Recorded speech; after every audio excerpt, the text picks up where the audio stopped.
7 ans que le Nouveau Monde est aux affaires. 2 ans que vous êtes vous-même en charge du ministère de l'Agriculture. Il y a 3 semaines, un mouvement agricole vous a bousculé, à tel point que le Premier ministre a été obligé de préempter le dossier et aujourd'hui le Président de la République lui-même. Je ne comprends pas, Monsieur le ministre, que vous n'entendiez pas le murmure profond des territoires. Cette exaspération de femmes et d'hommes qui souffrent dans leurs activités agricoles.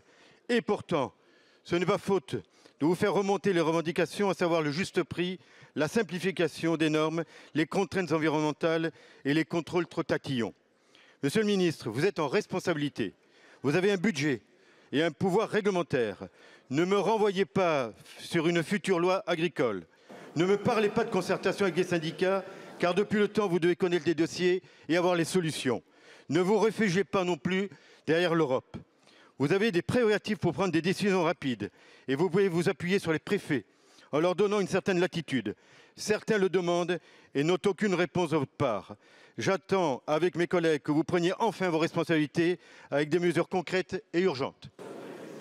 Merci beaucoup, mon cher collègue. La parole est à Monsieur Marc Fesneau, ministre de l'Agriculture et de la Souveraineté alimentaire. Merci Madame la Présidente, Mesdames et Messieurs les députés. Monsieur le député Morel-Alussier, j'ai l'habitude de prendre mes responsabilités, ne vous inquiétez pas. 7 ans que nous sommes au travail pour la rémunération des agriculteurs. Je pense à la loi Egalim. Je pense aussi à ce qu'on a fait en termes de transition et les moyens qui ont été dévolus dans ce cadre. Je pense qu'à ce que nous avons fait et qui doit continuer à se déployer sur la question du plan d'eau. Je pense au combat européen que nous menons au travers de la PAC ou sur les mesures miroirs. Oui, pardon, Monsieur Morel-Alussier, il y a des débats qui sont aussi des débats européens. En revanche, nous avons besoin d'accélérer sur un certain nombre de choses, c'est vrai, sur les questions de simplification. Et il y a des mesures qui sont prises dès à présent. Il y a un décret curage qui a déjà été pris, dont on va s'assurer qu'il est bien déployé. Il y a un décret qui est au Conseil d'État pour simplifier les procédures. Ça ne date pas d'il y a 2 ans, ça ne date pas d'il y a 7 ans, ça date d'il y a 15 ou 20 ans, cette affaire-là. Vous avez été vous-même en situation d'être dans une majorité et l'avez soutenu. Et donc, nous travaillons sur des sujets de simplification. Et puis, pardon, parfois, il faut passer par la loi. Et donc, là où il y aura besoin de passer par la loi, et nous le ferons dans le cadre de la loi d'orientation agricole, c'est tout le travail que nous sommes en train de faire. Et puis en même temps, nous répondons à l'urgence. Nous répondons à l'urgence de l'élevage sur la MHE, avec un fonds d'urgence et un fonds qui prendra en charge les frais vétérinaires. Nous répondons à l'urgence sur la question viticole, 150 millions pour restructurer le vignoble, 80 millions de fonds d'urgence. À chaque fois, nous avons été au rendez-vous des différentes urgences, y compris dans les crises graves qu'a traversé l'agriculture. Je pense à la crise ukrainienne, la crise de l'inflation ou la crise du Covid. Monsieur le ministre, Monsieur Morel-Alussier. Si je vous comprends bien, Monsieur le ministre, vous êtes au courant de tout et tout va bien. Pourquoi le mouvement agricole actuel?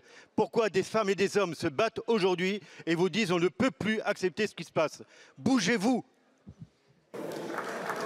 Merci beaucoup, Monsieur le ministre.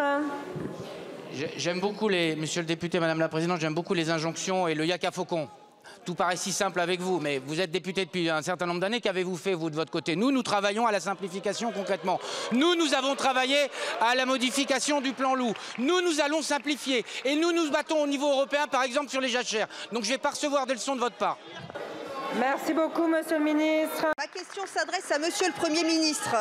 Monsieur le Premier ministre, ces dernières semaines, nous avons découvert... Non, s'il vous plaît.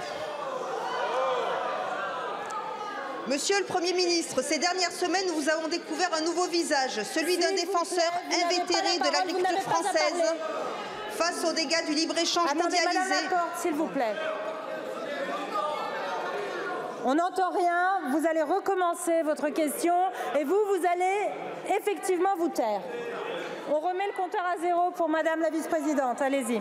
Merci Madame la Présidente. Ma question s'adresse à Monsieur le Premier ministre. Monsieur le Premier ministre, ces dernières semaines, nous avons découvert un nouveau visage, celui d'un défenseur invétéré de l'agriculture française face aux dégâts du libre-échange mondialisé et de la surréglementation qui étrangle nos producteurs. Mais qui croire, Monsieur Attal? Vous qui assurez que les agriculteurs français seront protégés de la concurrence internationale déloyale? Ou Monsieur Dombrovskis qui, hier au Parlement européen, vantait les mérites des accords de libre-échange pour l'agriculture européenne en défendant un projet d'accord avec le Mercosur que les présidents Lula et Milei s'empressent de voir conclu et qui fera passer de 13 à 26% la part de viande bovine importée depuis l'Amérique du Sud? Qui croire, Monsieur Attal?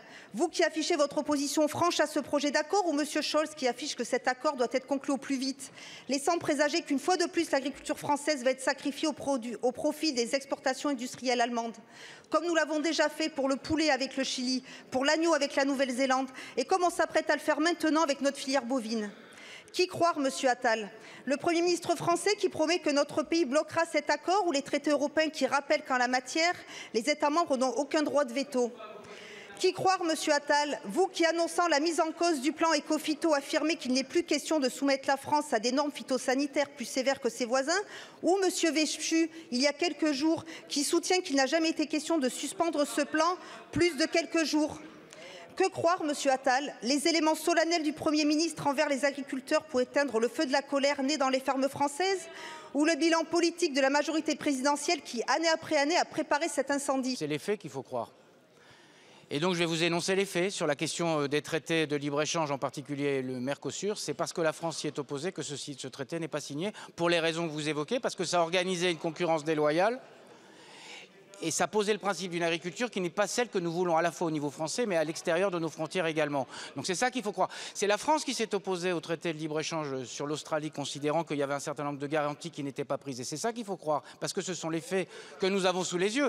Sur la question de la simplification, c'est la même chose, Madame Laporte. C'est vrai que c'était attendu depuis très longtemps, mais les questions de simplification, elles sont d'ores et déjà posées sur la table. Je pense à la question du curage des fossés, je pense à la question qui est posée des délais de recours. Des délais de recours qui vont être, ça fait 15 ans que ça traînait cette affaire-là, qui vont être amenés dans le droit commun et qui permettront aux agriculteurs de pouvoir développer des projets d'élevage ou des projets sur l'eau qui ne soient pas embourbés, pardon de l'expression, par des procédures juridiques qui visent en fait et au fond à faire en sorte que les projets ne naissent pas.